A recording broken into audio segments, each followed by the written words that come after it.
Welcome back. Smart city સુરતમાં એસએમસીની નબળી કામગીરીને લઈને પ્રશ્નાર્થ સર્જાયો છે। પાલ વોકવેમાં ફરી એક વખત ભૂવો પડ્યો છે।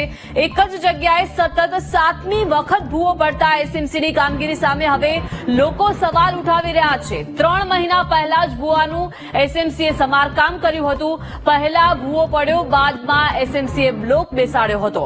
રાત્રિ દરમિયાન 3 વાહન ચાલકો ખાડામાં પટકાયા હતા, જેના સીસીટીવી પણ સામે આવ્યા બાદ ફરીથી એસએમસીએ સમારકામ શરૂ કર્યું છે।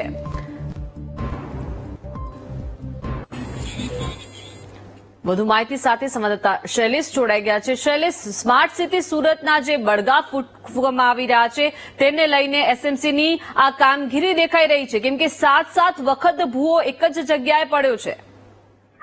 સુરતના પાલ કેનાલ રોડ ઉપર જે વોકવે છે ત્યાં સતત એક જ જગ્યાએ 7 વખત ભૂવો પડ્યા છે અને ગઈકાલ રાત્રિના સમય ભૂવો પડ્યો હતો। એના સીસીટીવી પણ સામે આવ્યા છે અને જેમાં વાહન ચાલકો પટકાઈ ગયા છે, પડી ગયા છે, એ પણ સીસીટીવી સામે આવ્યા છે। સુરત મહાનગરપાલિકાની કામગીરી સામે ચોક્કસ પ્રશ્નાર્થ નહીં, પરંતુ ગુનાહિત બેદરકારી છે એ હદની કામગીરી અહીંયા થઈ રહી હોય તેવું લાગી રહ્યું છે, કારણ કે સતત 7 વખત જો એક જ જગ્યાએ ભૂવો પડે તો ચોક્કસ મહાનગરપાલિકાની કામગીરી સામે પ્રશ્ન ઉભા થઈ ગયા છે।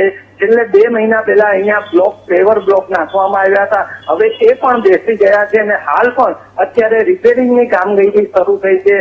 ત્યારે કહી શકાય કે આ જગ્યાએ હવે વધુ એક વખત ભૂવો નહીં પડે તેની કોઈ ગેરંટી આપી શકે તેમ નથી। જી આભાર શૈલેષ, વિગત સાથે જોડાવા બદલ।